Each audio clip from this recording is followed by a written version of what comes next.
ప్రజాస్వామ్యానికి ఎన్నికలు ప్రాణవాయువు లాంటివి. ఎన్నికలకు సమగ్రమైన ఖచ్చితమైన ఓటర్ల జాబితా అనేది గుండెకాయ లాంటిది. అటువంటి ఓటర్ల జాబితాలో తప్పులు ఉన్నాయి, అవకతవకలు ఉన్నాయి, వాటిని సరిదిద్దుకోవాలి అని ఎలక్షన్ కమిషన్కు వినతి పత్రం ఇచ్చేదానికి కాంగ్రెస్ పార్టీ అగ్రనేత లోక్సభలో ప్రతిపక్ష నాయకుడైనటువంటి రాహుల్ గాంధీ గారి నాయకత్వాన దాదాపు 300 మంది ఎంపీలు ఎలక్షన్ కమిషన్ను కలిసేదానికి పోతే ఎలక్షన్ కమిషన్ అపాయింట్మెంట్ ఇవ్వకపోవడమే కాకుండా వీరిని అరెస్ట్ చేయించడం అనేది ఇది చాలా దుర్మార్గం, ఇది అప్రజాస్వామికం, ఇది పిరికితనం. ఇది ఎలా ఉందంటే గుమ్మడికాయ దొంగ అంటే భుజాలు తరుముకున్నట్లుంది. మీరు తప్పు చేయకపోతే ఎందుకు అపాయింట్మెంట్ ఇవ్వలేదు, ఎందుకు అరెస్ట్ చేయించారు? దీన్ని కాంగ్రెస్ పార్టీ తీవ్రంగా ఖండిస్తూ ఉంది. రెండో విషయం ఈవీఎం, ఎలక్ట్రానిక్ ఓటింగ్ మెషిన్స్కు సంబంధించి వివిధ రాజకీయ పార్టీలు, అనేక మంది రాజకీయ నాయకులు, విశ్లేషకులు, సాంకేతిక నిపుణులు వివిధ సందర్భాల్లో అనుమానాలు వ్యక్తం చేయడం జరిగింది.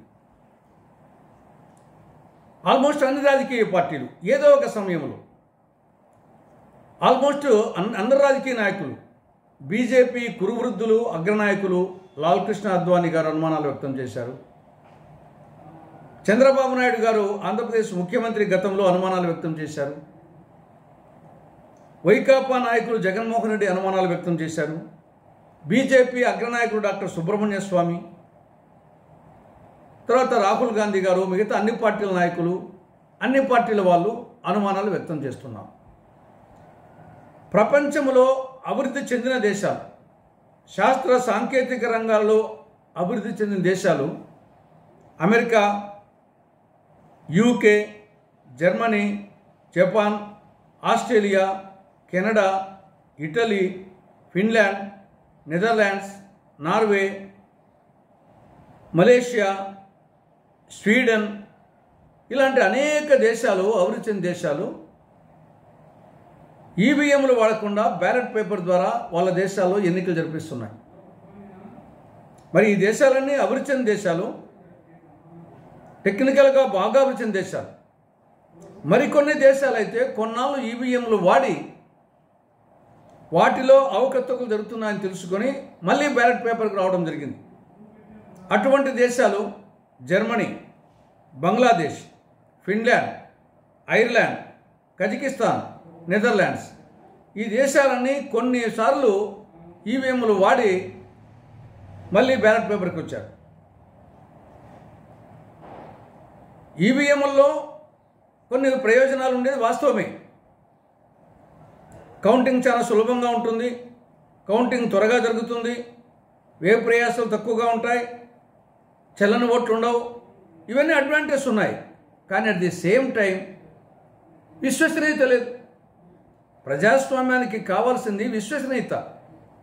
ఓటరు తాను ఎవరికైతే, ఏ పార్టీకైతే, ఏ అభ్యర్థికైతే ఓటు వేయాలనుకుంటున్నాడో అతనికే పడిందా లేదా అని ఓటర్కి అనుమానం వస్తూ ఉంది ప్రజెంట్ ఈవీఎం సిస్టంలో. కాబట్టి విశ్వసనీయత లేనప్పుడు ఆ ఎన్నికలకు శాంక్టిటీ ఏముంటుంది? కాబట్టి ఇప్పటికైనా ఎన్నికల కమిషన్ మంకు పట్టుకుపోకుండా, పట్టింపులు పంతాలకు పోకుండా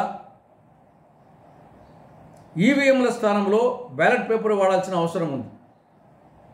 2004 వరకు అటు లోక్సభ ఎన్నికలు, అసెంబ్లీ ఎన్నికలు, అన్ని ఎన్నికలు కూడా బ్యాలెట్ పేపర్తో నిర్వహించాం. ప్రస్తుతం కూడా